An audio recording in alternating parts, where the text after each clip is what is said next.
Welcome, everyone, and thank you for joining us for Health Chats number 4, Pharmacy Goes to War. This is a series brought to you by the WSU College of Pharmacy and Pharmaceutical Sciences. Our college is excited and inspired by everything that is related to pharmacy and pharmaceutical sciences, and we want to share our knowledge and the latest information and news with the rest of the community. Today, we have our special guest, Dr. Megan Undeberg, who is an associate professor in our pharmacotherapy department and a clinical pharmacist at Providence Sacred Heart Medical Center here in Spokane.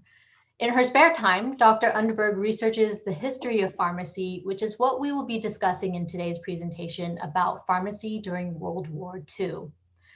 Before we begin, I want to remind our audience that you can type any of your questions into the YouTube chat. We look forward to hearing your comments and questions. Also, if you like our recent Health Chat series, don't forget to subscribe or like this video if you really enjoyed the seminar.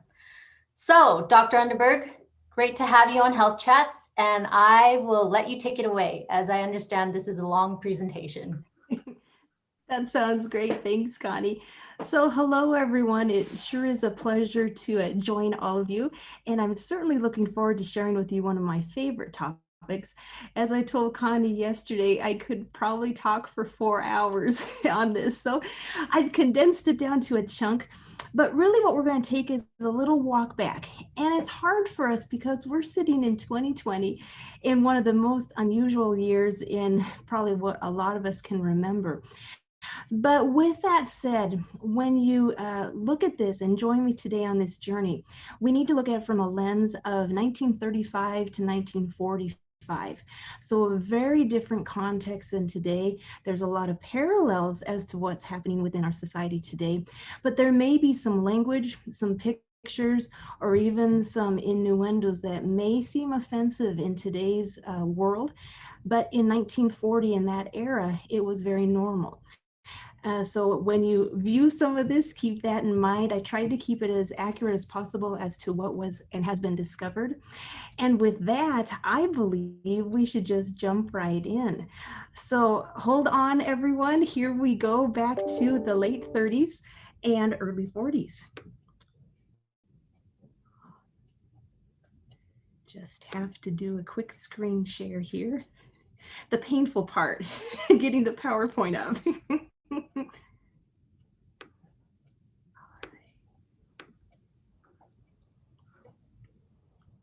All right, I'm going to ask Connie, can we see that or are we? No, not yet. No, okay. By practicing, right? All right. Now, are we okay now? Not that I can. No, not okay. Okay. Let's make sure it's up here first. All right, very good. PowerPoint slideshow, let's end this one. I'm sorry all for everyone in the audience. You know I do Zooms how many times a day with students? This should be the most straightforward thing to do. All right, let's cross our fingers, cruise. I think it's promising. Okay, we are on. All right, I'm just going to scroll down here to the bottom because I'm going to have the embarrassment of this is the correct one. All right, everyone, I'm most pleased to bring this to you now, full screen. There we go. When pharmacy goes to war. My name is Megan Undeberg, and I am a pharmacist who is actually an alum of WSU. I graduated the class of 2001 with 2 previous degrees in biology and Spanish, all from WSU. So I am one of yours. And along my journey, I was lucky enough to have some great mentors at WSU who their passions were history as well. And one of those individuals was passionate with the history of medicine and in the vet school. And the other was an actual historian who always encouraged us to follow one passion. He said, irregardless of what you pick as a career, follow your passion. So I kind of fell into this accidentally. Naturally, because we're looking at a lecture, you need a few objectives, but in general, I want you to think about the role of the pharmacist in World War II, the roles of that pharmacist in the traditional as well as underground resistant activities, and what is the ethical impact of war on not only our individual self, potentially as a pharmacist, but also in our profession. So, as I mentioned before, this is really a tough topic in today's age because it's easy to judge people and look back and say, well, my goodness, if you were in the resistance, you were good because you were fighting against the Axis powers. But if you joined the SS or you were a collaborator, that makes you bad. But were people good or bad? Can we really put those labels on them when we might learn more about their stories? And as we know now, the danger that we face today is probably revisionism, revisionist history of what has happened. Memory can be fickle, time changes things. And this is why it's so important to continue to hear the stories of these individuals, even when we're going 70, 75, 80 years and soon a century out. Just this week was Pearl Harbor, and it's so important that we remember that, especially when we look at the second part of the lecture today of our entry into World War II. We will find, as I said right here, the story of the Japanese American pharmacist was extremely complicated, especially along the West Coast here when World War II occurred. So I got pulled into this as a fifth grader. My mom and dad went to Norway, and this is Cellular, the region of Telemark, and my dad's parents immigrated from here. So I love looking at these pictures. I wonder why they left. And then when I visited in 1996, I knew why. It is all rock. So if you can make a living out of rock, you're great.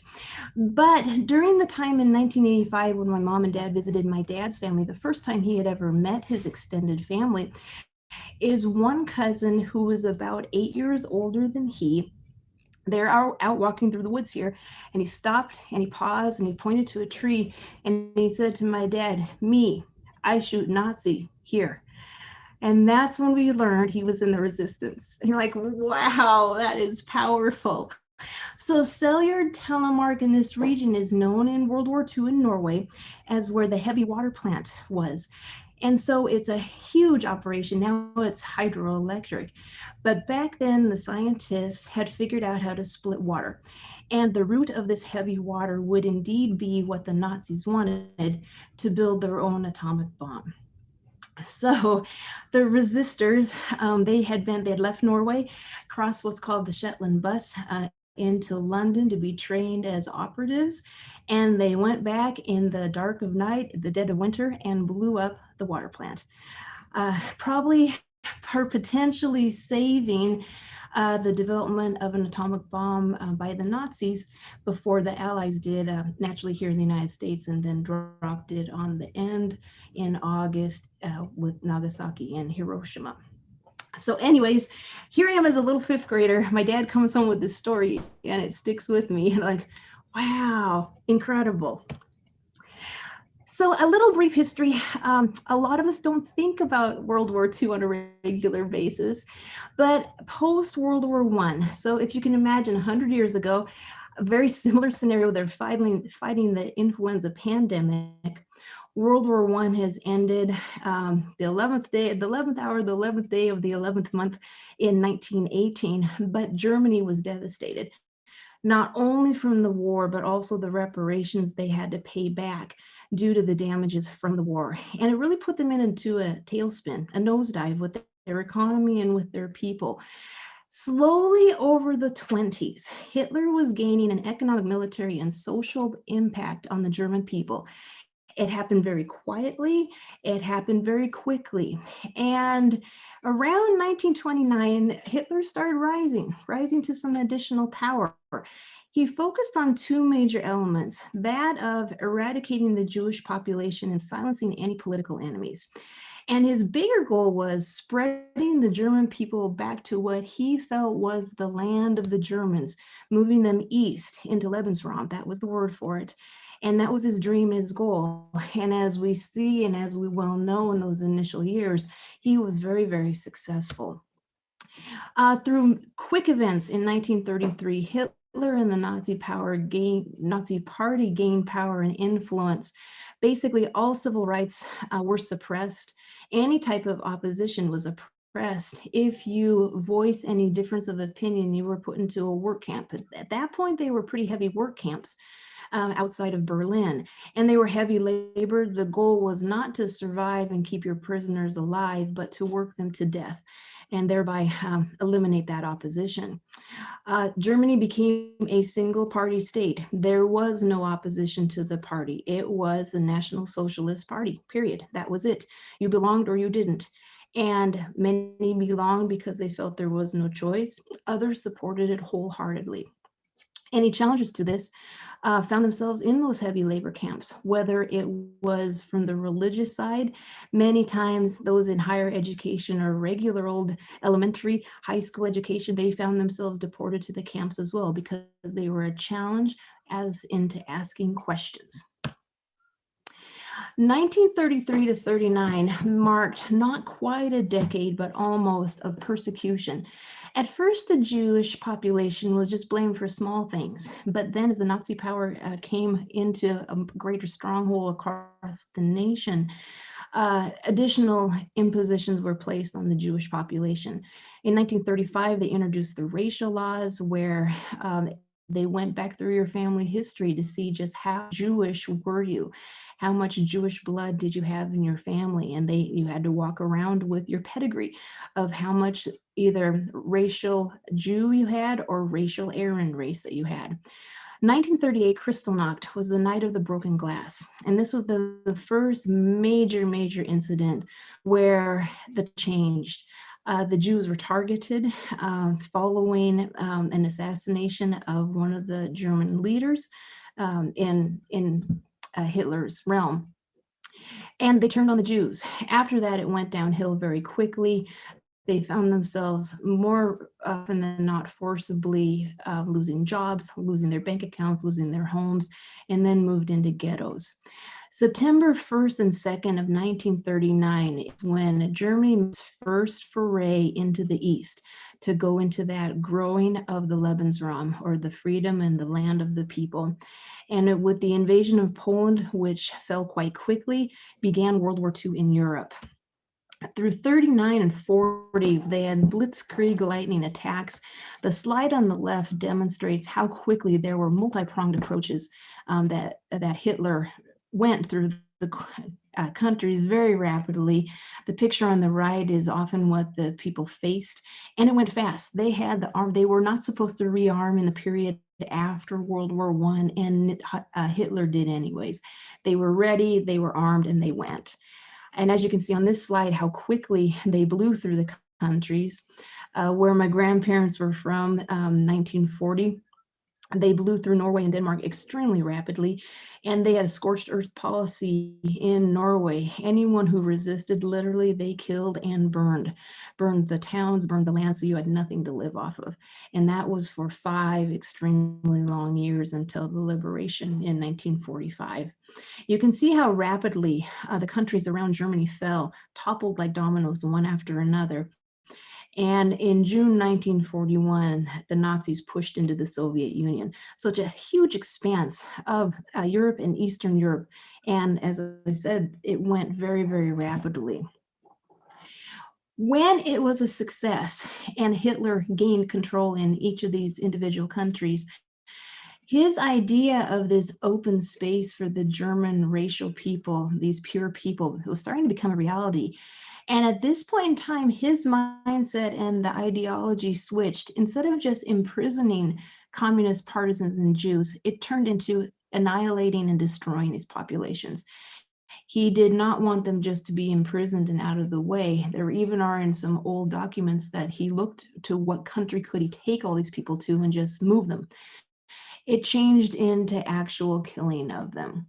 The first extermination camps started growing in 1941. And as we know, they continued throughout until the end of the war. So with this, we're going to switch into the first country we're going to talk about. France was not the first country to fall to the Nazis. Poland was.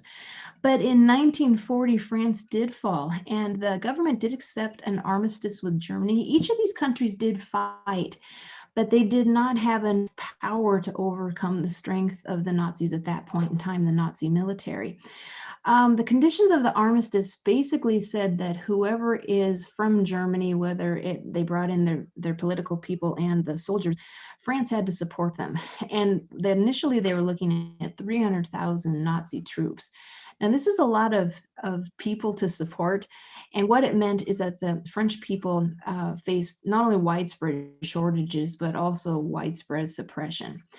General de Gaulle did not believe that this was appropriate and should have happened. He refused to give in to the Nazis and the Nazi invasion, and he actually led the Free French Resistance, or the FFR, from London. He had his resistance there, and this is where a lot of the operations were ferrying messages to and from.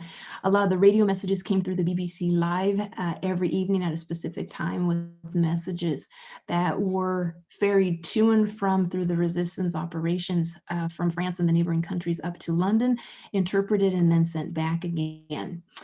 Now, where there's the Free French Resistance, there also was the Maquis, and that was the Rural Resistance Organization. Another one of the major names that you'll see in literature or related to the FFR is called Combat, C-O-M-B-A-T, just regular combat. And that was one of the major resistance groups, particularly in the urban areas, but they worked together, and their goal was to be and do whatever they could to free France from the Nazi regime. In 1940, Winston Churchill charged the SOE, that's the foreign operatives, to make life for Germans in France as uncomfortable and expensive as possible. So this is the little things of moving street signs to send people in the wrong direction, to doing some devious things, you could say. One of the, if you want to say one of the naughty things that happened outside the prostitution brothels, members in the resistance would leave baskets of excrement. So when the soldiers would come out after their tryst, they would step in a mess. And, it's not, as they said, to make life as uncomfortable as possible. There were some things that were just along those lines, but there were the other things of sending messages, propaganda to resist. Any of these to be caught with meant torture and death, naturally, if you were caught with it. So there was a large amount of secrecy and care that had to be taken in all of this. Ordinary citizens did what they could. For example, in Norway, to show resistance to the German, you would clip a paper clip to your lapel of your jacket, of your coat, of whatever you were wearing. Just a paper clip. Simple paperclip, showing that I may be occupied, but I do not believe in what the Nazis are doing. In 1941, Combat, here's this grouping. Not only did they have individuals, but they also had the largest clandestine newspaper for the resistance that was in Paris. And naturally, they recruited a lot of people, not only to print those articles, they would ferry that, get that information of how are the Allies doing? How close are for attack? Where can we look to bomb bridges, roads, anything to slow and halt the progression of the Nazis? As for pharmacists in the French resistance, one reference that I found lists 174 pharmacists and pharmacy students were killed related to resistance activities between those warriors of 39 to 45. If this is correct, I've got a lot of people to identify still and write them, and a lot of people that we need to remember, because even last night I found one additional woman that I have never found before. But I'm just like, wow, see, they still, every time I research this, there's another individual that comes to light. But those that were involved, naturally their activities varied. Some would be, they would just short, like if a German came into a pharmacy to pick a prescription up or to get some soap, they wouldn't get the full allotment. They would only get a partial allotment. Or if they had to provide something for them, they would just make a smaller order, or they wouldn't give the full amount and they would pass it on to a regular citizen. So some things weren't so outright. Some, though, were involved in very, very heavy operations in the resistance, including guerrilla operations, as in fighting the Nazis in the woods, in the country, and even in the cities. So I have a picture here, and we're going to try something curious. So I usually do an activity like this when I'm with some of the student groups, but this was, I felt, more appropriate actually for you guys. I usually make them think. If any of you have an interest in the Holocaust, in the resistance, in World War II, you know that there were multiple ways that messages were relayed to the resistors, to the underground, to whatever part of the operation they were in. Most people had a code name. They were not using their real name when they were involved in the resistance. And in all these different resistance operations throughout the different countries, the lines, while deep, they were very limited because they knew you couldn't afford, if one individual was captured by the Gestapo, questioned and tortured, you couldn't dare lose your entire line. And so very, very often you only maybe knew one name of one person that you had to report or hand something off to. And even that person, it wasn't their real name. And that was on purpose. They wanted to protect that line. Many times as the war progressed, this was the underground line that got the downed pilots back to the Allied countries before being captured by the Axis powers and put in POW camps. We had to protect it at all costs. But what we're going to imagine today is this basket. One of the members that you know was in the resistance, because you're in the resistance, was caught. The Gestapo came for a raid at the market. It's the regular market. She was going shopping. It was her turn to stand in line and try to get something. Her basket is dropped. She's caught up in the chaos and taken to the headquarters, which you know most likely she is going to be questioned. But during that chaos, someone sees the basket dropped and they grab it, because their question is, does she have some messages in there that need to be protected, need to be forwarded on, or what have you? So I'm going to stop this share for one moment, and we're going to try something now. We're going to try to actually take off this background really quick. And, oops, hang on here. Video settings. Connie, I may forget again. This may just not happen. I might just walk people through it. You go to the stop video, and then you choose virtual background. Virtual background. Here we go. And then you can go to none. And then I gotta find my none button. See, there we go. All right, I am here. All right, everybody listening, I am going to hold up a basket for you here. And this is very difficult. I have this one. So if you can imagine this basket, here's our gal's basket when she went shopping. Now the challenge is you never know, and all these things are actually things that occurred in real life during this time of these war years. So the first item that I'm going to pull out here, just for you guys to take a peek at, is she was shopping and she got her ration of bread. Now we know in many of the resistance operations, messages were hidden in a plain old loaf of bread. The question is, where did they mess? And so I was being full of subterfuge last night, and I actually hid a message in here, and I'm going to be embarrassed because I probably am not even going to be able to find where I put it. And this is what happened: is they would literally disguise messages in the bread. I can't let anyone eat this bread tonight, can I?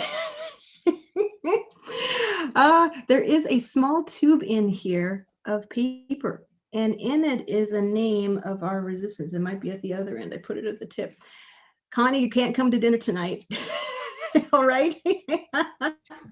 Well, everyone, there is a small tube of paper in here, and in it, let me get some of those crumbs out of the way. We're going to go back to sharing the screen on this PowerPoint. Is indeed a woman's name. Now, in real life, usually there were messages that were shared. They might have been code numbers. They might have been a meeting place. It may have been simply a name of a town, a bridge, a road, or whatever. What we know from our first one, if I can get this to move forward, is there was a woman, and in this piece of paper that is in this poor piece of bread over here somewhere, is Marinette. That is all that's on this piece of paper, is Marinette. Now, this woman is at the time of the war approaching 30, like 29, 30-ish.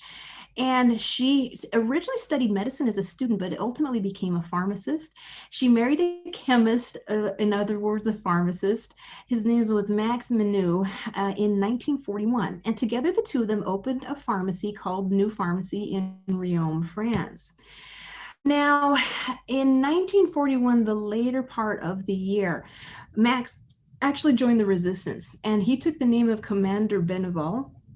Anne-Marie did not join the resistance at that point in time. She continued to operate the pharmacy and use that position to transmit messages, to get mail to and from the resistance that was operating in the wooded area outside this community, and as well as being in the pharmacy, naturally, bandages, medications, and those other needs from that healthcare side. She was perfect. She could just kind of figure out her quantity and slide a little out the door to the resistance and those that needed it.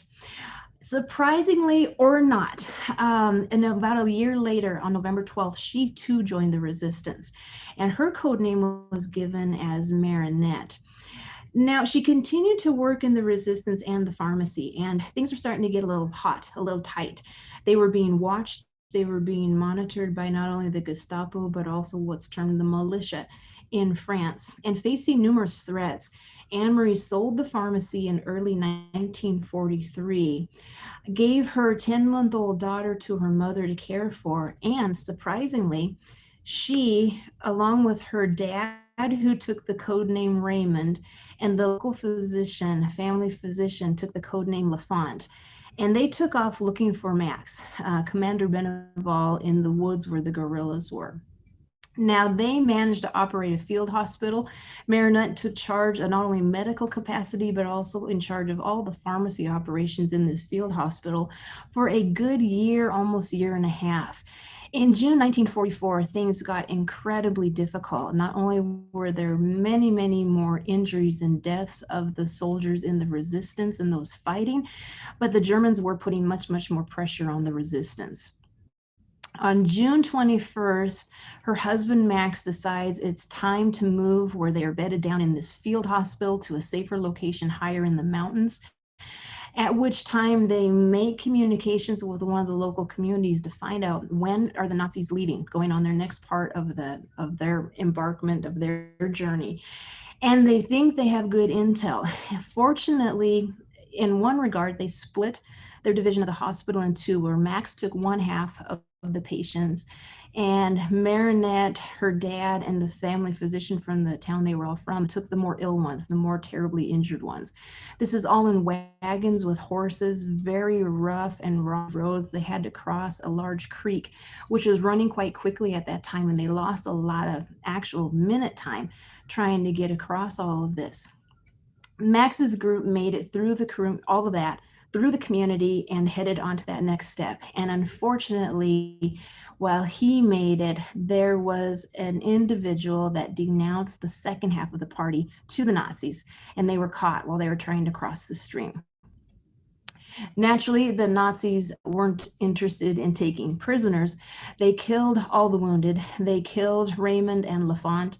Marinette grabbed a machine gun and fought as long as she could until she was hit in the kidney region. Now, interestingly enough, when the Nazis captured her, they actually thought she was just a woman. Like, okay, there's a woman acting as a nurse, great. And they take her to the nearby convent where a nun recognizes her and says, "We have to get you to escape."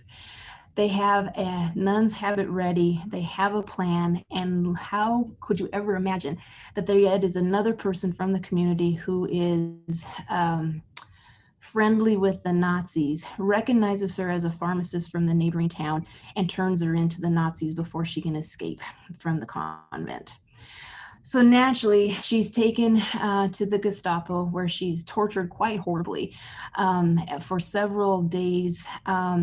Repeatedly. It's about a month that she's under their control. She never breaks. She never gives any information on the resistance, which is really quite incredible. Throughout that time, she's tortured heavily, severely, and at the end, they basically beat her so terrifically that she's in a coma. When they throw her in a huge bomb crater that's at the near airport and just let her die with whoever else was also at that time interrogated and left for the dead. So this is the summertime. Later that autumn, October, November, she was exhumed and they were able to identify that she actually was killed. And it's a tragic fate of someone so dedicated to try and keep the underground as well as the resistance going during an incredibly difficult time. It's one of the sad stories that comes out of this. So as we move on to looking at the next one, another one that was a popular way of hiding messages was in pinpricks. So many times, and another one I'm just going to hold up, they took a very boring woman's hobby that was very common naturally, is you need socks, you need scarves, you need sweaters, but women would be recruited to sit on a park bench, sit next to a harbor and knit. Now it looks pretty natural. She's knitting socks, lovely, knitting a sweater. But they would use Morse code in the stitches. So as people unraveled whatever it was, there would be a message. How many ships, what kind of ships, what was their schedule, when did they depart and come and go. The other one that they would do was needlepoint. And there's some incredible cross stitches with some incredible messages all in Morse code stitching around the borders of this. It's contraband messages to send and ferry back and forth in between countries safely. I often think of the ingenuity of the people to try to figure out an everyday something that you did. So one of the everyday things that they did do, sometimes they would take a paper product and using a pin. Now this is kind of hard because it actually is paper towel, but if you go across this on every page, it has the first letter of a name. And eventually it spells out, and they do have this one documented. They had messages in code with pinpricks that when dampened with water or colored with ink would reveal the message. And so this one actually is of two individuals, two men, whose names, we're gonna go back to our slideshow now, is to share the screen one more time. Share, here we go, guys. All right.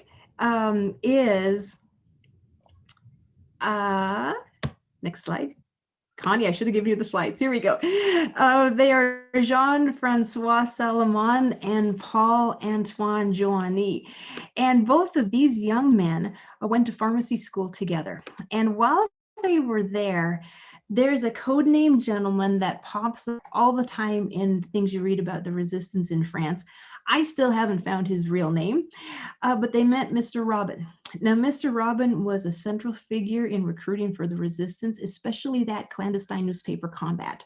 So he recruited Salomon and Joanny to join that. They survived the war. They wrote articles, they ferried these contraband issues throughout the different cities, and they survived the end of World War II.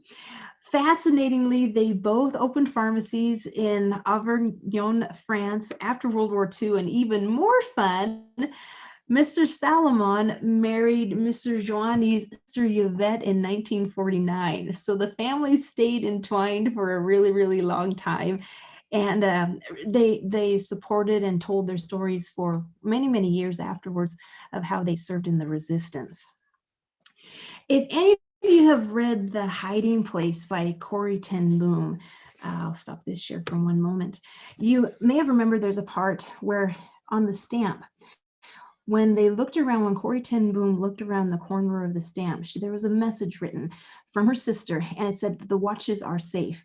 Well, if anybody knows that story, the ten Booms were watchmakers and clock people in the Netherlands. And the watches they're referring to here were their Jews. So the Jews that they had hidden when the raid occurred and all the ten Boom family was taken and then eventually deported to Corrie ten Boom to Ravensbrück. They did not know. They're like, did they find our hidden Jews or did they stay safe? And incredibly, from that message, they found out. Another one was that people would write messages under the stamps, and you'd have to steam the stamp off. Well, we'll just remove this and look for what the message is. Now, this one's the name of our next pharmacist that we're going to talk about here. I'll just slip this back over here. But people, as you can see, very, very common everyday things they used to get their point across. And they had to be very, very cagey and very, very brave to accomplish this. So Lorraine Gate was a brilliant young woman. She was a French pharmacist and a biochemist. Now imagine, this is back in the 30s. This is not today's day and age. In fact, I'll save that for the end. I don't want to ruin where this story is going. She decided to join the resistance in January of 1941. And it's because where she was going to college, she would join many times another group of young people in a youth group with the Catholic Church and the priests. And they formed a group called the Brotherhood of Our Lady. And the priests helped guide some of these activities. And they were the liaison in her region to that Free France resistance that originated in London. Mostly what Lorraine did was spread propaganda and messages between France and neighboring countries. She was going to school in Bordeaux, the Bordeaux region, and she lived with her favorite aunt, but her hometown was not in Bordeaux. So as a result, she had 2 sets of papers that allowed her to cross freely between these counties. And as such, she would take messages to and from these regions, pass them to the resistance network, and off they would go to the Pyrenees, to London, into Germany, wherever it was intended to go. She was so, as many people say, crazy, brave, dumb, stupid, whatever you want to put. She simply would put these messages in boxes of baking powder. Literally, she would just open the box, slide the paper in, and cross between these areas. And never once was she checked by the Germans. Never. They still don't figure that out. However, her luck as well ran out. And in June 10th of 1942, she, along with 33 others in the Bordeaux region, were denounced. A man named Pierre Cartaud in Paris was captured and was part of a bigger resistance network. And unfortunately, for whatever reason, knew these 34 names. He, during torture, revealed all of these names. And naturally, the Nazis went in search of these individuals. Throughout the month of June, Lorraine and the others were tortured and transferred between multiple military prisons. To this day, when the family tried to track it, they never fully did figure out what her journey was. She never revealed any information. Many of these people were very, very strong, and these are incredible torture that they're going through. Throughout the fall of 42, she continues to be moved between Paris, between Bordeaux, between other regions, to different prisons, trying to get her to break and reveal additional information. In January, cold, bitterly snowy, she and eventually 230 other women, they were picked up at various checkpoints, were taken in the now infamous cattle cars. One point, they were joined by additional cattle cars filled with 1,200 male prisoners.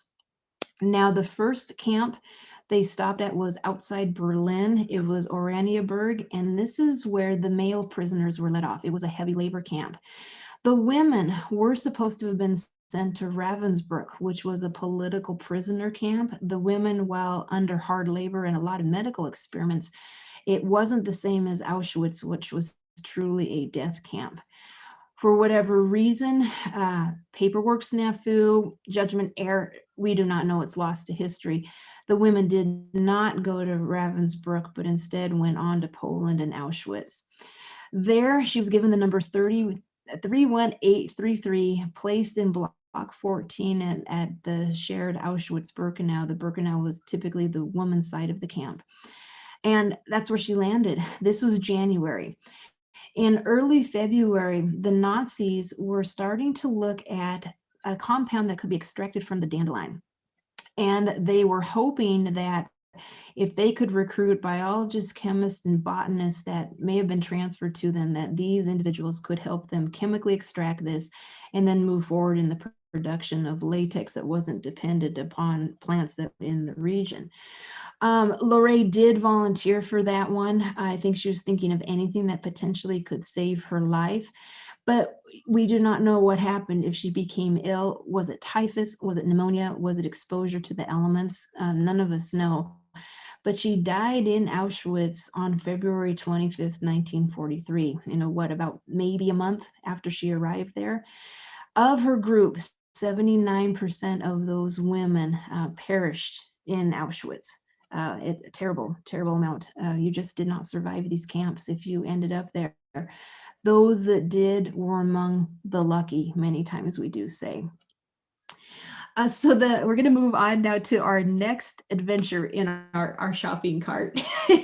So this time it's a plain old canned goods. And yes, it's modern day olives, but imagine a canned goods. And, you would look at this and go, it looks pretty normal to me. But if you analyze it super closely, the edge here is a little torn. And the question is it torn because it got stuck? Now, this is really obvious naturally, but there's a name under the wrapper, and they would look, many times it was hidden on the inside and the can was resealed. There were very many ways that they transferred messages in different types of goods.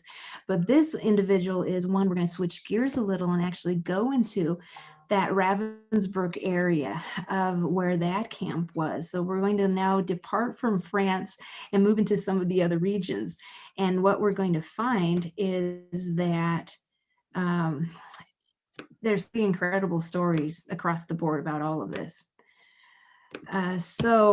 Ravensbrück, as I just mentioned, was basically a woman's camp. A lot of Polish prisoners were placed there, as well as teachers, resistance members that came from other countries, Scandinavia, London, even the United States. We had some American women that had gone to fight in different resistance operations who were captured and sent to Ravensbrück.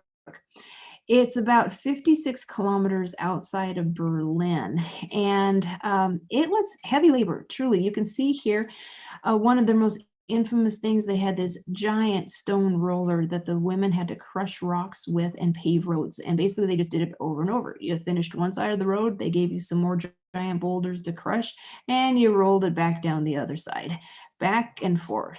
And one of the other devastating things they did at Ravensbrück was experimentation with sulfonamides. I'm a pharmacist, they say sulfonamides today. So incredibly, I'll go back one on those experimentations. If anyone were interested, there's a novel. It's called The Lilac Girls, and it talks about these women. They were young, healthy women, often, quite honestly, beautiful young women, and they were selected. They would purposefully put open wounds on their legs, often tie off their tendons or cut into the muscle body of the calf, and introduce debris. So whether it was plain old dirt from the road, gravel, metal shards, glass shards, and then they often would also put tetanus cultures in there, all in the realm of experimentation to see what would happen. Now, these young women, the majority of them, shockingly, did survive. Many also did not naturally. If you get tetanus and you're not given the resolution for that one, you're going to die of tetany, which is a pretty miserable way to go. But they deformed these girls severely, and it was of their legs. Naturally, they didn't want them to survive. They wanted them to perish, so it was one less mouth to have to feed in the camp. But those that did survive, they called the rabbits, because when they were no longer useful to the Nazis for the experimentation, and if they had lived at that point, the best they could do was hop around the camp. So there, many times you'll see them referred to as the Lapins, L-A-P-I-N, the French word for rabbit, or the rabbits. And a lot of them were studied later on at the University of Toronto, even to the point of reversing a lot of the damage to the surgeries to give them a somewhat of a normal life. This was in the 50s and early 60s. So some really fascinating stories on a really, really, really dark time for those survivors of those camps. But in the, whoops, I went one too far, several too far. Paula Schultz, I am still sorting out if she was actually a woman pharmacist, which we had women pharmacists, obviously, it's not that, or if she was a technician in a pharmacy near Fürstenberg. That was one of the closest towns to Ravensbrück. She, for whatever reason, maybe because she was a woman, she was sent with the orders that the Ravensbrück hospital hospital would put in for her to take, and she would take it. Along with the orders the Nazis wanted, she smuggled other goods into the camp. And she had discovered and found either the nurses or the doctors that were prisoners that were functioning in that hospital, and she would slip them these things. The most common things were stimulants and hair dye. The stimulants were to hopefully allow some of the weaker women enough power, strength. Just I don't want to eat the meat because it's not in pieces like I like it. And I don't watch it. Please, 6-year-old, I'm sorry. We'll get back to work. We'll get back here. With caffeine and amphetamines, the women that were in the camp would be able to tolerate the 4, 5, 6 hour roll calls that they would have once or twice a day in all conditions of weather, the cold, the heat, you name it. And sometimes with the lack of food and the terrible conditions, they would drop literally where they were standing. With caffeine and amphetamines, many of them were able to survive just one more day. And that's what it often turned into. Can you just survive one more day and try to wait for liberation? The other instance what was helpful was hair dye. And this seems like everyone's like, well, was it for cosmetics? To some extent. Most women's heads were shaved naturally. They didn't want lice because lice carried typhus. But they also knew many women from the stress of these events would go white or gray. And if you looked like an old woman, you were sent to the chambers immediately because you weren't useful. You were too old to be of use for the war machine and to produce all this heavy labor. So if some women still did have their hair or were able to keep it, and some were, they would dye it to keep it a darker color than white or gray for as long as possible, even if they were in their 20s, even if they were in their late teens. It was not uncommon for them to go entirely white. Partially it's stress, partially it was lack of nutrition as well. Many causes. Our last one today is kind of a fascinating one. So you would have an allotment of grain or lentils or barley or whatever it is. And this woman and her basket, she obviously got this before she was forced to hastily drop her basket and then was captured.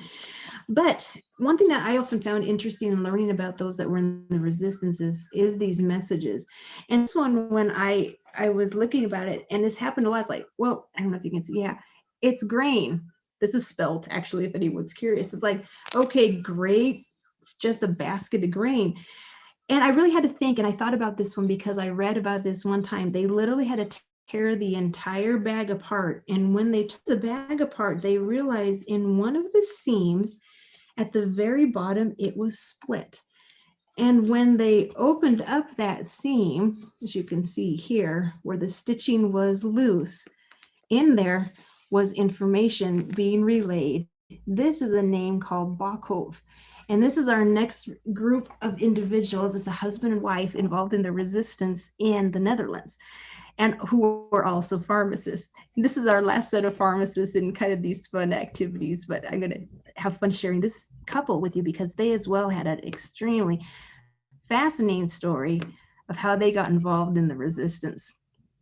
So Bert and Annie were a couple. They were both pharmacists that operated a pharmacy in an Amsterdam suburb. Quietly and shockingly, I don't think they really intended on being involved in the resistance, but Annie had TB, tuberculosis. And as we all know now, back then they sent you to a sanatorium to try to have better air and be outside and hopefully heal your lungs. Well, she met a woman there that she became very good friends with, who she had no idea that she was Jewish, but she was. So in 1942, this woman came to them and said, can you hide me and my husband? And that's how it started. They put them in their upstairs. Their pharmacy is in this lower level here. And then this is the living parts above. Now, as anyone has ever been to Amsterdam, a lot of the houses have been cobbled together over centuries. And so there's new parts and old parts and in between parts. And because of that, there was a brick firewall between the Bakos place as well as this attached neighbor house. and they used this very thin sliver between the walls to build a second brick wall behind which they hid Jews. Over the course of the war and the time in the Netherlands, they did hide 37. Their scariest part happened towards the later part of the war, when one time Bert was away at a business meeting and Annie was still running the store, and they had Peter was a Jew who was blonde, blue-eyed, and looked as Nordic as they come, or Aryan as they come, and he had solid false papers. So he worked downstairs with them. He was not hidden. He went out and about. They had a worker that had been with them for about a year that was just a store girl, a shop girl, and she was from the border part of between the Netherlands and Germany, which they said besides her accent, she was a fairly good worker, so they didn't suspect her of much of anything. However, she requested vacation, and Peter's like, and even Annie and Bert, this, yes, you can have vacation and go see your family. And she packed her bag and she left behind this box. And Peter, he's like, well, can I help you to the station? I'll carry your suitcase. And he said, that was the heaviest suitcase I'd ever carried for anybody. So when he got back, he was talking with Annie and said, she left this box for me to ship for her. And at that point, they're all getting a little suspicious. So they unwrapped it and opened it. And in it was full of items she had stolen from the pharmacy. So drugs to sundries like soap and combs, mirrors, all sorts of things that they're assuming she's going to sell on the black market. They couldn't come up with anything else. But also in there was a note to her German military boyfriend, which is on the left here. Dear Jopi, when you go on vacation, we'll get all the Jews out of the house. So all the Annie and Peter knew is that it was only a matter of time. Jopi was on the train. They knew there were Jews hidden somewhere. They were set up for a raid. They did not know when it was going to happen, but immediately set out in the resistance network in that part of Amsterdam to get the Jews out that they had hidden at that point in time. They made it in the nick of time, right before the Germans arrived. They slapped a sign on the door that said quarantine typhus. And the Germans stood outside the door and looked at it, and they did not come in. That's all they could have. They also were very lucky, as I said, none of the neighbors denounced them. Everyone worked together. It was absolutely incredible. And the Germans never returned again. So a pretty incredible story. I am going, oh, Connie, go ahead. I'm sorry. No, I was just going to say that's an amazing story. Amazing story. And they survived the war. And I'm going to try to change my background back, which I'm probably not going to change the right one, but let's at least get a lovely WSU one. Here we go. Here's our favorite one. All right.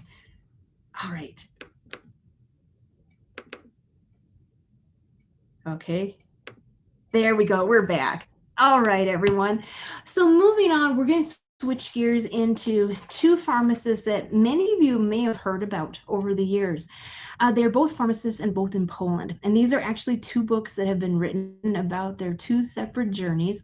On the left, The Druggist of Auschwitz, which is Victor Kapesius, and the Krakow Ghetto Pharmacy, or the Pharmacist, which is Tadeusz Pensowitz. And I am sure I have said his name incorrectly. I have practiced for years and it's not getting any improvement. So I need to find a native speaker and learn a better way. The Krakow Ghetto Pharmacist has an incredible story, as does the Pharmacist at Auschwitz. Victor Kapesius worked directly with Dr. Joseph Mengele, and we're going to look at each of these. While both practiced in Poland, both were pharmacists, both were very, very different individuals. So Tadeusz operated from 1933 onward the Under the Eagle Pharmacy in Krakow, Poland. Now his dad had the pharmacy before him, so was, you could say, a family pharmacy. The unfortunate thing is when all the Jews were rounded up from that area and put in the ghetto that they built a giant wall, put all the Jewish population in these crowded tenements, and smack behind the wall, the first building behind, was the Under the Eagle Pharmacy. The Nazis gave Tadeusz an option to sell out and to be relocated on the other side. He's like, why? This is my family's pharmacy. We've been here for forever. Why would I leave? And he didn't. And he was one of the few, if you want to call Aryans or Gentiles that did not leave throughout the duration of the operation of the ghetto until it was liquidated. He continued to serve the Jewish population from that corner drugstore throughout that duration, as I said, until it was liquidated. He did some pretty incredible things. Naturally, he hid Jews. They figured out ways to get them into the underground using the pharmacy, and this included the sewer system. Many times they have stories where there were Jews getting ready to be hid or to be tried to get back out into Krakow and run to freedom, that were squished in the cupboards with all the prescription goods. And the Germans would come in and everyone was pretty nervous and they were never found. He was also known to mix up compounded sedatives for children. And these would be babies, small infants, and they would actually put them in grocery baskets and pile potatoes over them, pile any kind of food goods over them, and smuggle the infants out of the ghetto to waiting families that raised them throughout the remainder of the war, and if they were lucky enough to be reunited at the end with their original families again. So he is greatly involved in trying to do what he could to save. The day of they knew that he not only got through the uprising that happened within the ghetto, which is one of the largest that ever occurred, but also on the liquidation, the actual final one where they took the remaining Jews that had survived and basically sent them to the train station, put them on the cattle cars, and directly to Auschwitz they went. He was there. He fully expected to be killed that day. He did not leave. He and his workers basically were trapped in the pharmacy. Towards the end, some of the rabbis ran in with their Torahs and asked, can you keep them safe? Incredibly, he did. He salvaged them until the end of the war, and eventually they made it to Israel with some of the survivors. As he said, he did not expect to walk out of that alive. He did. He gave many, many interviews after the war, but he said the biggest thing is he never regretted his actions. He always felt it was, number one, his duty to serve any population because he was a pharmacist. And he felt above all that he was just meeting his professional need. They were his people to take care of. It didn't matter which side of the wall they lived on. We have another pharmacist by the name of Victor Capesius, and he was an ethnic German Romanian. So while he lived in Romania, his family were Germans, and he very, very much bought into the ideology of the time of what Hitler was telling the public and the population. He joined the SS in the late 30s, early 40s, and did move around a bit until he was first sent to Dachau, one of the other major concentration camps, between 1943 and 44. But then in 1944, he was sent to Auschwitz to be their chief pharmacist, which from all accounts he apparently did enjoy. The interesting part which occurred is that for whatever reason, he soon joined Dr. Mengele for the selections on the trains when the trains arrived.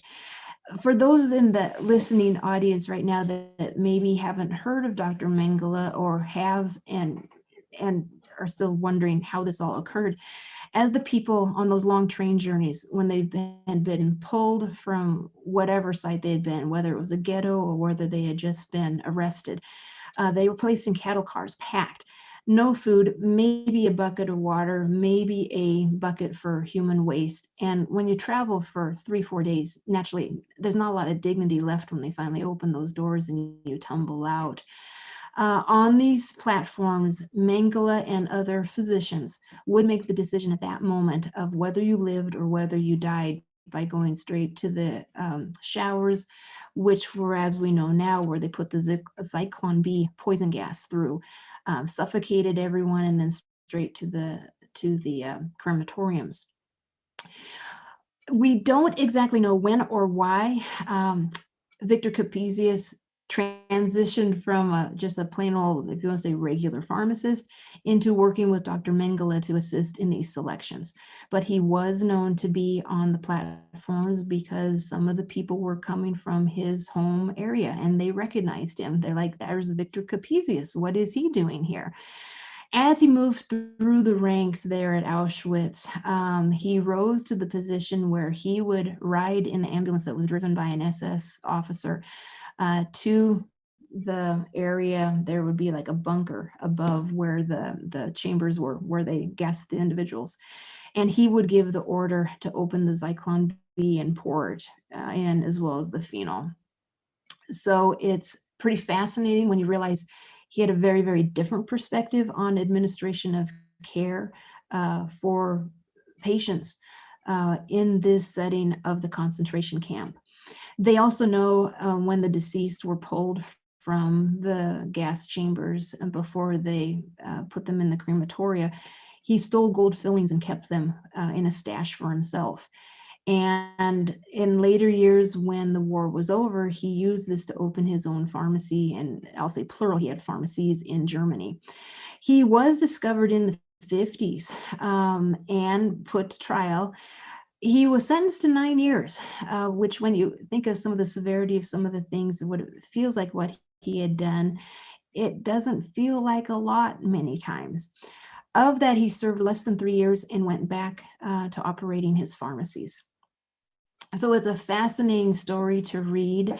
On a side note, for those that have or follow up on Dr. Mengele, he was the physician that did the twin experimentation. So his one thing he looked for on the platforms were for twin children in particular. And there's fascinating documentaries on those that survived his experiments and lived through to adulthood. We, to this day, do not know entirely what those experiments were because we cannot find the documentation. Was it burned? Is it so hidden? There's a lot of implicit and complicity involved in this because one of the big groupings that often provided supplies and or was getting research from this was Bayer, what is today's good old Bayer Corporation. It was A.G. Farber Bayer back then, and a large corporation. They're not the same today, but they are a subsidiary of from the war years, and it's an interesting corollary. Dr. Mengele was a fascinating individual himself that can be terrifying to read the accounts of individuals. They say many times that he would tan the skin of those that had died into leather and make lampshades out of that. Some pretty horrific and gruesome things. He also was interested in studying different colored eyes. So if people had one blue eye and one brown eye, he'd be interested in identifying them, and then some pretty gruesome experiments to try to change the eye color into one or the other, or even take individuals that had two blue eyes, two brown eyes, two green eyes, whatever it may be, and try to change the color of one of them. And naturally, as the experiments concluded or failed, or the individual died, he had no more use for them. And once again, they ended up going to the gas chambers and then to the crematorium. So some really, as we said at the start of this, some pretty dark times during the war years. Dr. Undeberg, I have a question. Yes.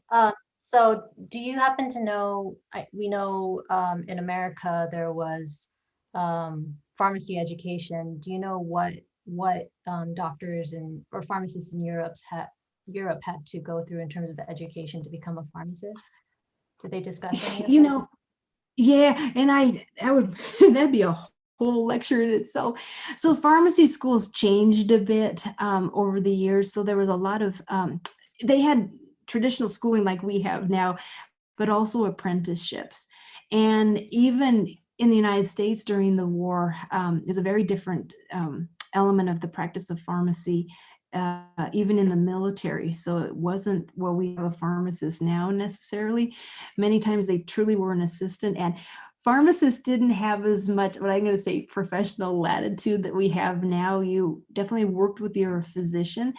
And on the other hand, you had a lot of latitude because you made a lot of the prescriptions. So you actually compounded them and mixed these beautiful concoctions of chemicals. So yeah, it's still a pretty solid chemistry, biology, biochemistry background. They had a ton of that. And then a lot of it was hands-on with those apprenticeships and what we would call today preceptorships and mentoring. Yeah, good question. Did they have, now we have the oath of a pharmacist. I suppose they didn't have any oath like that back then in Europe. Not the same. I've been digging for that. I really have, because I was even curious here in the US what we had. And so I'm still working on that, because we had the Hippocratic Oath for physicians. So, and we've even changed our oath over the last 100 years. It's changed some. But yeah, I'm still digging, still curious of what did we have something or not? Because it raises the question of what happened to Mr. Capesius along the lines. And now, for everyone that might be wondering what did happen, there has been some alluding to that his wife's family had Jewish blood. So one question I often pose, I work with students on this one, is suppose your family, you find out the great grandparents are Jewish. And by joining the SS, you just might be able to save your family from being taken to the chambers. Would you join? Would you commit the atrocities if it means saving your own family?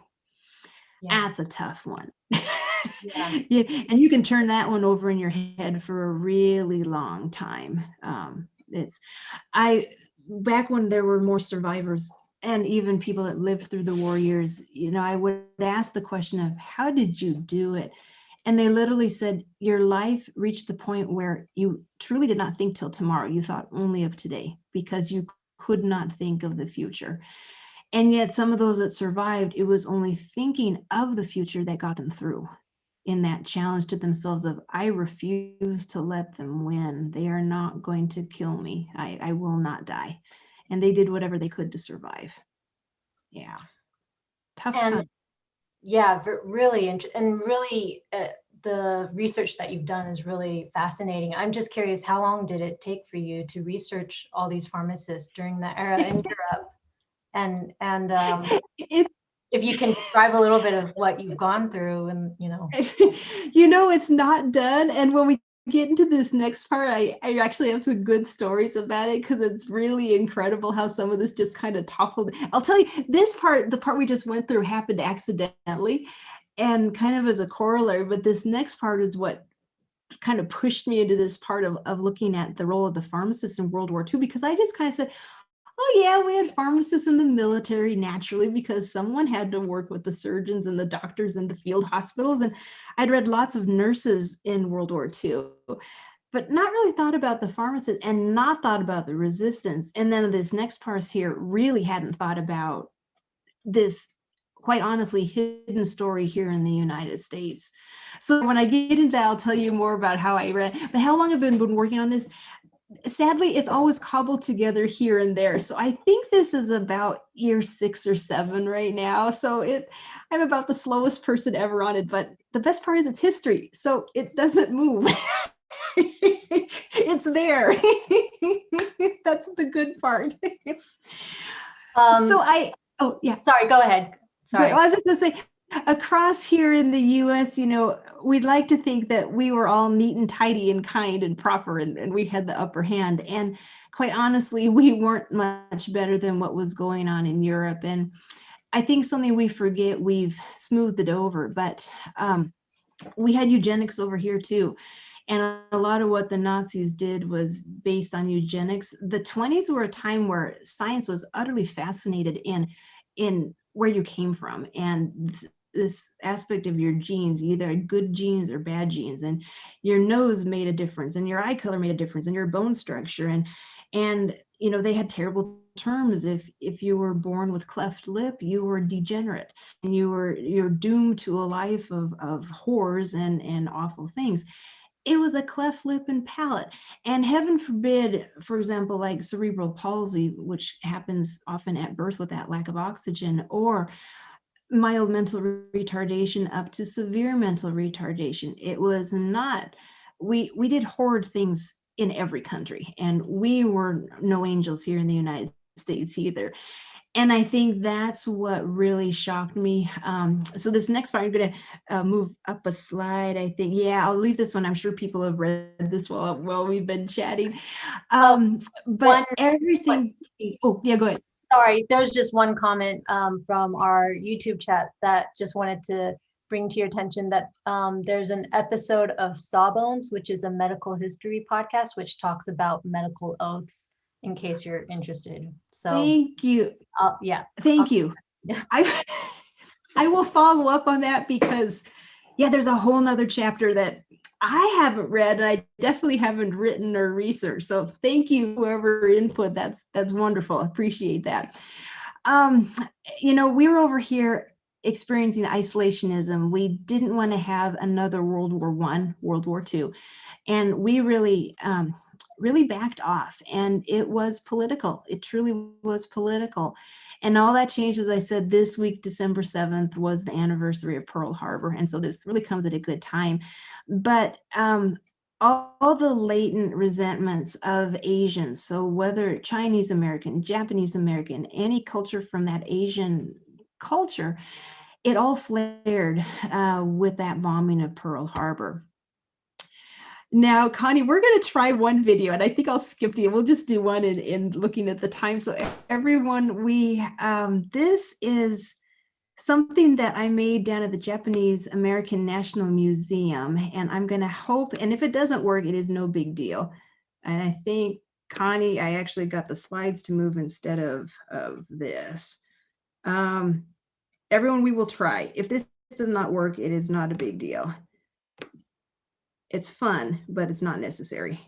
And I saved it exactly right. Okay, here we go, everybody. I'm afraid to push the button. Isn't that crazy, right?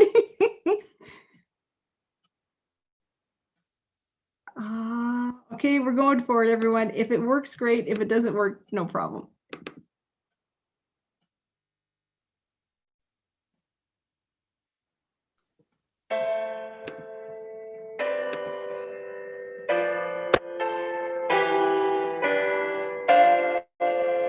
Connie, good? Yes.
All right.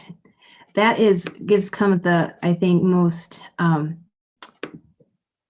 difficult visuals of what occurred. And following the bombing of Pearl Harbor, as many of you learned in grade school, most likely, is that FDR and the rest of Congress declared war on Japan, and shortly after, the rest of the Axis powers.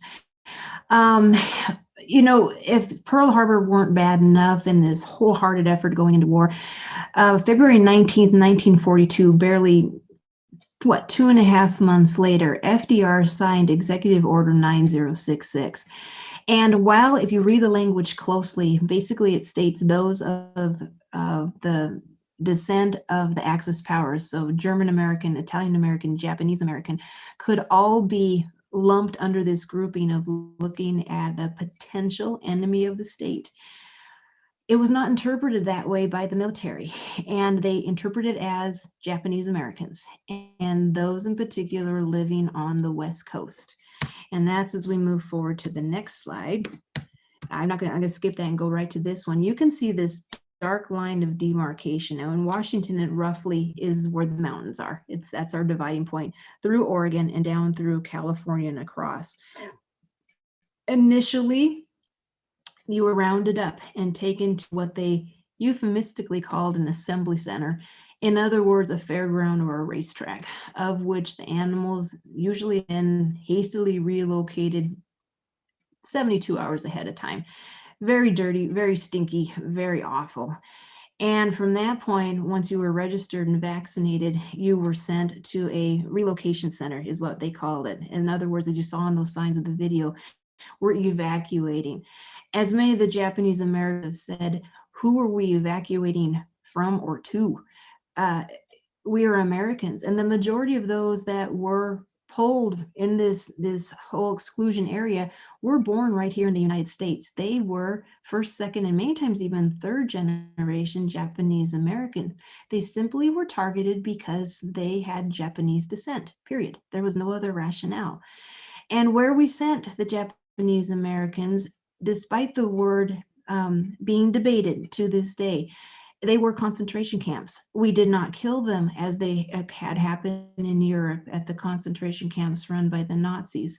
They were not work camps, but we concentrated a population and took their civil rights from them. And that's a very important thing to look at and think about, and even process today, because we have not processed it well yet today. It's a very hidden chapter in our American history, and an incredibly dark one that we haven't reconciled yet.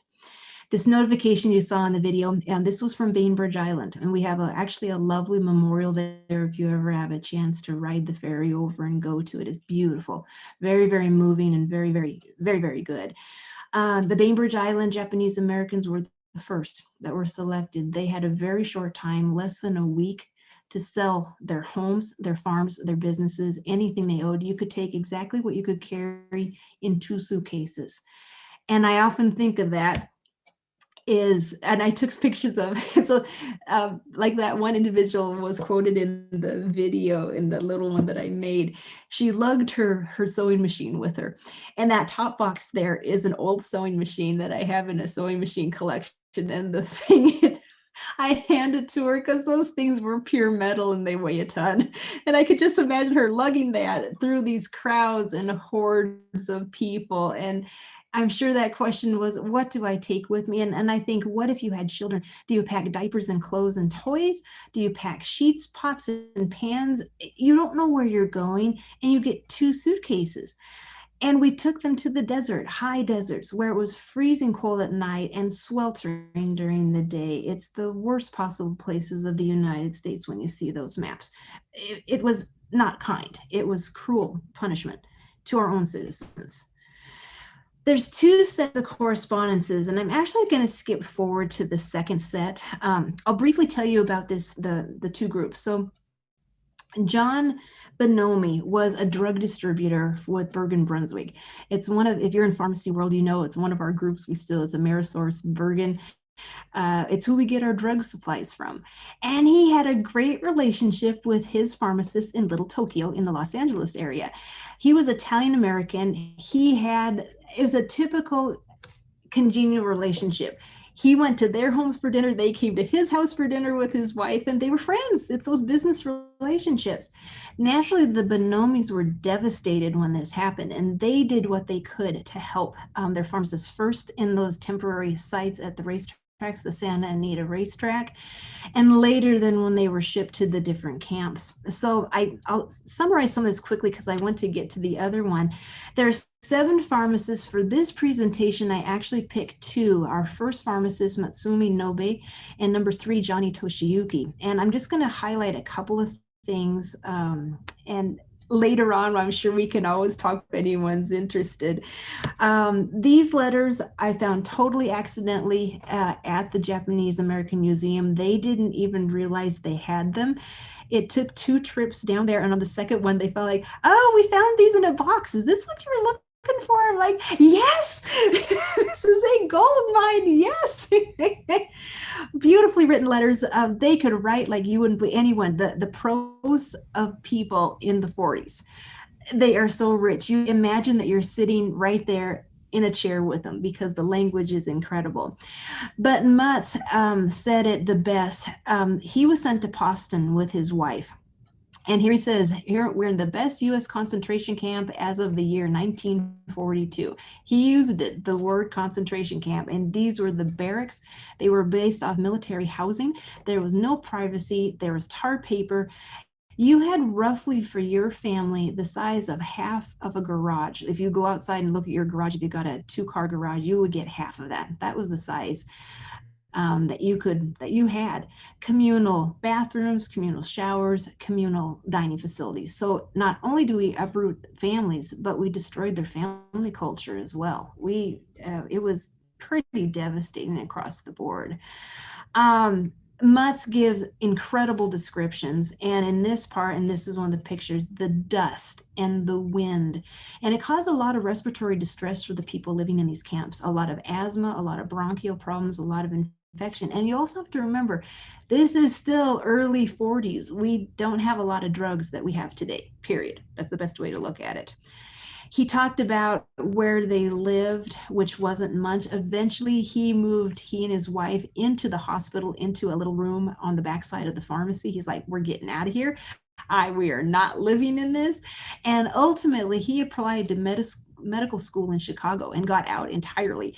He quit being a pharmacist, went to medical school, and actually finished the rest of his life as a physician. So there's kind of the prelude to what is coming.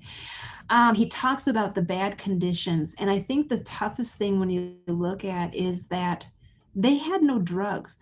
My last piece that I'm digging for right now, and between COVID and before that, it was the government shutdown. It's incredible what's happened in these past, 12 to 15 months, was that there is a national formulary, and I have found it in the National Archives. It's just a matter of narrowing it to the right stacks, and they will send you digitized copies. But I am dying of curiosity to get my hands on that formulary, the list of medications they were supposed to get, because as you track these letters from these pharmacists, many times this did not start showing up from the government until 43 and 44. So almost 2 years later, they're finally getting government supplies. And this is why this stack of letters is so incredible, because it shows the resourcefulness. Ultimately, what happens, as you can see in the middle of the screen here, the doctors and pharmacists and even nurses got together and said, hey, we're going to set up a fund. Can you get your drug distributor on the outside to send us what we need? That's what they did. If the government isn't going to supply us with what we need, then we're going to take it into our own hands. And incredibly, when you think on the flip side, John Bonomi had to have been an excellent salesman because the drug company let him do it. The distributor did not cut his accounts, did not force him to close them. He kept his books open, and he got these supplies to the pharmacists. And it wasn't just Poston, it was Manzanar, it was multiple camps. But talk about ingenuity and what can we do to take care of our patients. Pretty amazing, I always think. As he said, one of my favorite things he said is, can't fill prescriptions with only air and water. Like, no, you can't, can you? I love it. And then this one, I mean, I know it's strong language, but when he has here the administration, and this would be just the military administration that's running these camps, is so damn low in gathering us medicinals. Stuff ordered 2 months ago still hasn't come. And that's why they gave up and went on their own. As he said below, I'm afraid a great many here are doomed to die. And it's because they did not have what they needed. They did not have a hospital. They did not have sanitary supplies, open sewers. And the risk was just tremendous. Infectious disease blasted through. Many, when they got together, they had not experience, and they had outbreaks of measles, of chickenpox, of mumps, which is so typical in close living quarters and people coming from all over. It's infectious disease at its best for the diseases, but worse for the people. As you can just read, he just had nothing to work with, and they were trying so hard. As he says in the bottom, some literally went out of their minds and were sent back to the Los Angeles psychiatric hospitals because they couldn't survive. The other pharmacist that I had here, what I thought was interesting is he got supplies from Bonomi, but then he continued to work. He found along the way, that was one of the products, at the bottom here, that his friend Mutz, who we just talked about, left. And he's like, so do you know what happened to him? Well, we know now that he went to medical school, but David lost track of him. But was even more fascinating, and this is a product that some other day we'll talk about, is he left as well. He left behind his wife and 2 young children, about 3 and 1. So just little kids, toddlers. because despite being a pharmacist, he could not get outside employment as a pharmacist, but got employment in Zeeland, Michigan at, I'm going to go up here to the Herman Miller Furniture Company. And he made splints, stretchers, whatever it was. He worked by piece, but what he could do is if he could prove that he could make money, he could send the money back to the camp and buy his wife and children's way out of the camp, so long as he stayed in the interior of the United States and did not work as a pharmacist. And I just can only imagine going from owning your own store in Los Angeles in Little Tokyo to putting together pieces of wood in a stretcher, being counted by how many pieces on an assembly line you can complete in a day. And the more I do, the more money I can make, which the faster I can send for my family. And he did it.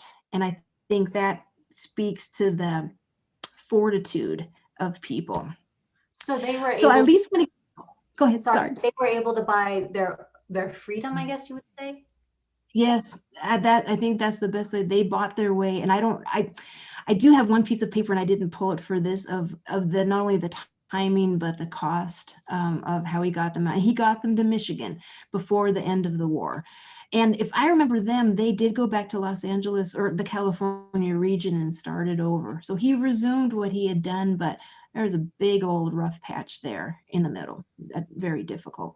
And I just find it still so painful to think whether you want to think of it as a bribe or whatever, that you had to buy your way out.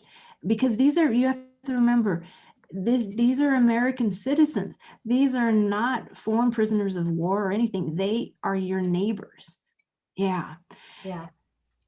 And that's what this next one, I'm going to summarize it and then I'll pull a couple, because this is what triggered this whole project. So maybe I should have started with this. I've debated this over the years. Which end of this story do you start on? So when I was living in Duluth, Minnesota, I think it was the Sunday paper, there was this article about what you're looking at here. This is a pharmacy in Denver. And it was neglected for years, run down, old, different things in and out of it in the last 10, 20 years. And two developers, a husband-wife team, bought it and was going to convert it into condos, those typical up and coming in those old warehouses and all the fancy stuff, the open beams and the industrial things. So they opened up the walls. And as I said, when walls talk, stories, incredible stories. These we don't know yet. So I'm going to go to the next, but I'll just let you look at this here for a minute. These are all letters, envelopes, correspondences to the pharmacist. And this was an old pharmacy. It's even in the brickwork up above the original building of this pharmacy, the TK Pharmacy, that had been there. It was originally a pharmacy back in the 1800s, late 1800s, when Denver became a real city.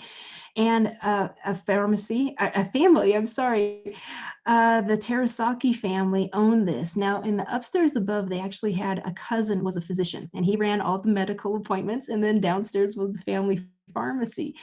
The question that yet I do not have an absolute answer, and we never will, it's lost to history, is why did this oldest brother, Terasaki Yutaka, provide pharmacy services to Japanese Americans in the camps? Why? We know, as a reminder, here's all the camps. We know from the correspondences and from some of the references, they were called enemy, alien, male. But he saw, one person wrote, "I saw your advertisement in the Colorado Times," and another one, "in the Rocky Shimpo." So he had foresight to advertise his services, and why? I think there's still that question. And second question, why did he save his correspondences, tuck them behind the wall and seal it over? And third, his brother, who I interviewed, and when I met him, he was already 92, did not know, and he was a soda jerk after high school in this very pharmacy, did not know his brother was doing any of this. Incredible stories, incredible stories. The hallmark story that was sent out in all the correspondences in the newspaper was this one. Now, we're very lucky. It took me 2 years to track these letters down. I saw the newspaper article. I called the local newspaper. They said, "Oh, I have to call the AP." I'm like, "How do I call the Associated Press? I have never done anything like this in my life." I never got through on that angle, but I started calling because they said they're going to send it to this Japanese American museum in Los Angeles. They're like, oh yeah, we read that. It's fascinating. Do you know where the letters landed? I'm like, well, no, that's why I'm calling you. You're supposed to know. And literally it was 2 years. And I admit I was very naughty how I did this research is when I'd be given finals in therapeutics back at the University of Minnesota, you're sitting waiting for 3 to 4 hours for students to finish tests. I'm like, well, let's do an internet search and see where things are this semester. And one year around this time in the autumn and the winter, early winter, I was, well, this building's in Denver, what's going on? And now it's a restored area, all this historical stuff. And there's this Christmas party for the Historical Society. And there's a woman's name and an email. So I said, well, nothing to lose. Let's email her and ask if she knows about these developers. She's like, oh, I know them. They've moved to Sammamish, Washington. I'm like, Washington? She was kind enough to email the woman. And there was like 6 months lag time. And all of a sudden one day, literally when I'm giving finals in the spring, I get an email in the middle of the final from this developer. Yes, we found the letters. Oh, we're no longer in Denver. My heart sunk. Yes, we saved them. Yay. And we brought them to Seattle. Just like, oh man. So the letters are safe and sound right here in our state at the Dental Museum in Seattle. So there's the part of that. They're incredible. They are in incredible condition. I read through all of them. They are amazing. And this is the first heartbreaking one. Kindly send me a soap, a good one, or coffee, candy, shaving blades, iron and wine, smoked fish, or something. One of them. Please don't send back my check. Send me anything. And this is what you heard all in all. They often ask for vitamins, everything. It was from Amache in Colorado, one of the camps there. This one, they simply wanted an alarm clock, an iron. These are just everyday items. Another item, they drew an iron twice on this one. This is from Minidoka, right down in Idaho. Some typed their letters. On allocation was film and batteries. And naturally, if you're basically a prisoner of the state, you're really low on the list for getting allocated things. And so that people could get it, but what's a nice way of putting this? Inside the camps, they didn't want pictures taken and released to the outside. So film was very, very almost impossible to get into the camp, much less develop any of it and get any messages out. A lot of stomach ailments from not only the poor food, but poor water supplies. This was repeated again and again. Some interesting ones, an ask for Spanish fly, which is a really nasty natural product, basically can cause a lot of gangrene in male important tissue, testes, urethra, and penis. So tax, interesting note at the bottom of this letter that you can't see. It's very bold. No, it is not going to distribute that. And one interesting, I call it medication management from a distance. We had it in the 40s and we're still doing it now. Ask TAC. We have a 5-year-old and a baby. They feel itchy on the rectum, find worms in the morning. As we had in that picture, the little kids playing in the dirt, they probably got it from the dirt. He wrote here, scars, and he sent a treatment through the mail to the family to give to their little kids. Tons of malaria, asking for quinine again and again, especially in Boston. And we just saw that from the one pharmacist, Mutz Nobe was in Boston. People had favorite products they would ask for. And I love these because they're very particular on what they wanted. And it's just so typical human saying, I want this one rose water cream. Has to be this brand and this size, and send it COD and all. And everything was COD. It was incredible. And also incredible if you look at postmarks and when TAC would respond, many times it was no more than 2 days receipt and sending the product back, faster than our current mail system. Lots of eye irritation from the sand and soot and materials in the air in these very, very dirty, dusty, dry areas. Keiko, and I probably am saying her name wrong, but she would translate all the Japanese. She could read the script. And it was one of his assistants in the pharmacy. I learned that from the brother. A lot of hay fever. These are some products. So, as we close here, maybe it'll be a moment someone could throw a question out there, but I think the biggest thing is this is such a gigantic story that's been lost to time. And it's incredible what's still to be uncovered. And it's really such a joy to give voices to these people who just were doing their everyday lives. You know, a lot of this isn't anything fancy. It's just what they did. And it's incredible now to see how can we apply this to the future. This is Sam, this youngest brother, and he too became a pharmacist. I was lucky enough to interview him a couple of times. It happened from a cold call. I went to a conference in Denver for ASHP shortly after I found out the letters were here in Seattle. No, I had not found the letters yet. But I had worked with the librarian. I came home from Minnesota to drop my little one off to be watched by my parents because she was like 6 months old. And I went to the WSU librarian down at the big library, Holland, and said, hey, do you have any ideas if I could track any of this? He had a library friend in Denver. She called me when I was in Denver, just off the plane. She's like, I found a Terasaki in the phone book. You've got to call him. So I called Mr. Terasaki, and I had to leave a message like, well, I wouldn't answer to some crazy woman calling, asking, hey, by chance is your brother Tak Terasaki, and maybe he saved these letters in the walls of a pharmacy? He called back. We talked multiple times for 2 to 4 hours at a time, and the story that he could tell was incredible.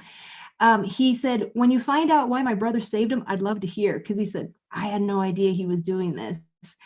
But I think the most incredible thing about, he was 18 when Pearl Harbor happened. He graduated from high school, and he and his friends signed up. They went down, they're ready to enlist. They weren't even going to graduate. They're like, we're ready. And they all got the same rejection, those that were Japanese American. It was 4D, enemy alien. That is how because they were Japanese American. And you could still hear the hurt in his voice. He said, I was born in Denver. I had never left the United States. And he did serve in the Distinguished 442nd. That is the one that served with valor in Europe. He was one of the men, and he came home alive. As he said, bitter. He said, I had to work through a lot. But he used the GI Bill to become a pharmacist, ran multiple pharmacies, and ended his career at Safeway. And when I last spoke with him before, he passed away a year ago, he was writing a book on the Japanese American role of baseball in Denver. And so I said, do you want to help me find something? He's like, nah, he's like, I'm too busy with my own book. So in memory of him and all the others, this is why I got pulled into this really fascinating topic. And just to make it come to life and share this, it's sheer joy and fun for me. Absolutely fascinating. So yeah, time for questions. I'd like to invite any of our viewers to go ahead and type their questions into the chat. There were quite a few comments that came into the chat, Dr. Undeberg, and I'm just going to share some of those sentiments with you. So I think there was a resounding history of pharmacy elective would be amazing. So that's the feedback, probably a lot from our students. So you definitely have the support there. Someone recommended When the Emperor Was Divined by Julie Otsuka is a wonderful novel about a Japanese family who went to an internment camp. Or went to internment camp. Yeah, Julie Otsuka. And then one, you know, yeah, sorry, go ahead. Connie, you know, why am I going to lose his name? The actor that was in Star Trek. Why am I doing this? This is like the most inopportune time. He was a kid in the camps, and he has written a wonderful book just last Christmas. If anyone, it's a quick read. It's more geared for kids, but beautifully written, especially from his, and Takei, George Takei. Beautiful. Couldn't think of a better one to introduce kids to this, and it's good for adults too. So yeah, there's some great books out there, but thank you for the suggestion. I'll be on Amazon later. That's good to know. And then another comment was just when you were talking about, I think the geography of where all the Japanese had relocated from. One student mentioned that growing up in California, this was a core part of their education, I think, learning about the concentration camps. One, I think, student mentioned that their grandfather lived on Anderson Island in the crux of the Puget Sound north of Olympia. The ferry from, I don't know if I'm saying this correctly, but Steelecom, Washington to the island passes by McNee Island, which used to be a local concentration center. Which, interesting. But and another comment that the entire downtown Seattle area was changed due to this time. Entire neighborhood's gone. So interesting comments. I'm curious because I know that Spokane has a history of a lot of the Japanese living on the West Coast, moving inwards towards Spokane because it was considered, you wouldn't be relocated if you're in Spokane. Have you reached out to anyone living in the area? I reached out to a couple, and this was right. Let's say I've only been back 18 months, and that's part of it. I haven't delved into that, and then COVID has totally knocked everything off the rails at the moment. It's changed the landscape of everything. But no, there's that's the next chapter. Really, is even just locally, because the few that I reached out to, what they said is they even continue to live in fear here. Waiting and wondering when would they be next.